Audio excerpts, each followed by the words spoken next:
ដូរពីខេត្តសម្រាប់តែឆ្លងកាត់របស់ទេសចរមកជាខេត្តដែលតាក់ទាញទេសចរដើរកម្សាន្តនិងស្នាក់នៅនេះគឺជាយុទ្ធសាស្ត្រ5ឆ្នាំរបស់ខេត្តកំពង់ធំខេត្តដែលស្ថិតនៅចំណុចកណ្ដាលនៃប្រទេសកម្ពុជានេះទើបតែបានអនុម័តកាលពីសប្តាហ៍កន្លងទៅនៅយុទ្ធសាស្ត្រឆ្នាំ2025ដល់ឆ្នាំ2030ដើម្បីកែលម្អហេដ្ឋារចនាសម្ព័ន្ធផ្លូវថ្នល់និងអភិវឌ្ឍតំបន់ទេសចរសំខាន់ៗដើម្បីបង្កើនភាពតាក់ទាញសម្រាប់ភ្ញៀវទេសចរ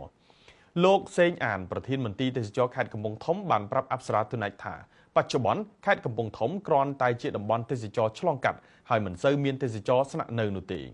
ខេត្តកំពង់ធំពីដើមកន្លងមកយើងចង់ថាជានៅក្នុងរឹងហ្នឹងណាជានៅកណ្ដាលហ្នឹងទៅហើយភ្ញៀវទេសចរហ្នឹងទៅហួសមកហួសហើយឲ្យដល់មកខេត្តពលលោកចង់ឲ្យបានមានភាពតាក់ទាញភ្ញៀវទេសចរអញ្ចឹងយើងលោកទៅធ្វើថាក្នុងក្រុងទិញផ្សេងនេះគឺជាតំបន់ដែលធ្វើឲ្យតាក់ទាញរៀបចំឲ្យទៅខ្លាយទៅជាគោលដៅទេសចរសម្រាប់ខេត្តកំពង់ធំយើងកាលពីឆ្នាំ2024កន្លងទៅខេត្តកំពង់ធំទទួលបានភ្ញៀវទេសចរមកស្នាក់នៅត្រឹមតែ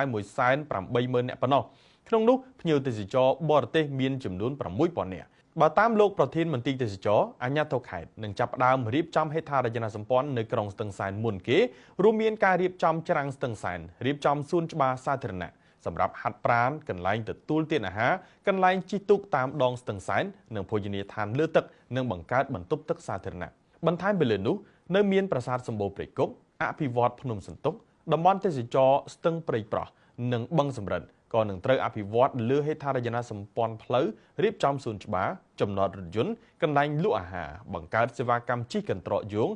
និងស្ពានកញ្ចក់ផងដែរក្រៅពីនោះខេត្តកំពង់ធំក៏នឹងបង្កើតតំបន់ទេសចរថ្មីរួមមានការបង្កើតផ្សាររាត្រីនិងផ្សារពេលព្រឹកលក់បន្លែធម្មជាតិបង្កើតកន្លែងជិះទូកតាមដងស្ទឹងសែនទៅកាន់បឹងទន្លេសាបមើលព្រៃលិចទឹកនិងបង្កើតសារមន្ទីរស្វាយចន្ទទីអាយុធំនួនផារតអភិបាលខេត្តកំពង់ធំបានឲ្យដឹងថាផែនការទាំងនេះនឹងត្រូវចាប់ផ្ដើមអនុវត្តនៅខែមីនាឆ្នាំ2025តទៅប៉ុន្តែអាយុធំមិនទាន់អាចលម្អិតអំពីការចំណាយនៅឡើយទេខេត្តកំពង់ធំមានចម្ងាយ168គីឡូម៉ែត្រពីរាជធានីភ្នំពេញនិងមានព្រំប្រទល់ជាប់ខេត្តសៀមរាបខេត្តព្រះវិហារខេត្តស្ទឹងត្រែងក្រចេះកំពង់ចាមនិងកំពង់ឆ្នាំងខេត្តមួយនេះមានប្រជាជនសរុបចំនួនជាង8សែននាក់កាលពីថ្ងៃអង្គារទី21ខែមករាឆ្នាំ2025ឯកឧត្តមឧបនាយករដ្ឋមន្ត្រីវង្សសីវិសុទ្ធបានដឹកនាំកិច្ចប្រជុំពិគ្រោះយោបល់រៀបចំផែនការអភិវឌ្ឍទេសចរខេត្តនេះក្នុងគោលបំណងលើកកម្ពស់ជីវភាពប្រចាំថ្ងៃរបស់ប្រជាពលរដ្ឋនិងទាក់ទាញភ្ញៀវទេសចរក្នុងស្រុកនិងបរទេសឲ្យស្នាក់នៅកាន់តែច្រើនដើម្បីផ្លាស់ប្ដូរខេត្តនេះពីខេត្តឆ្លងកាត់សម្រាប់ទេសចរទៅជាខេត្តទទួលការស្នាក់នៅរបស់ទេសចរវិញលោកដិនសុមេធិរិទ្ធប្រធានសហព័ន្ធទេសចរកម្ពុជាមើលឃើញពីផលវិជ្ជមាននៃផែនការនេះកាលណាយើងរៀបចំស្អាតវាជួយទេសចរក្នុងស្រុកឲ្យទៅលេងឲ្យទៅកម្សាន្តទៅហើយបរទេសគេឃើញទេសចរក្នុងស្រុកចូលចិត្តលេង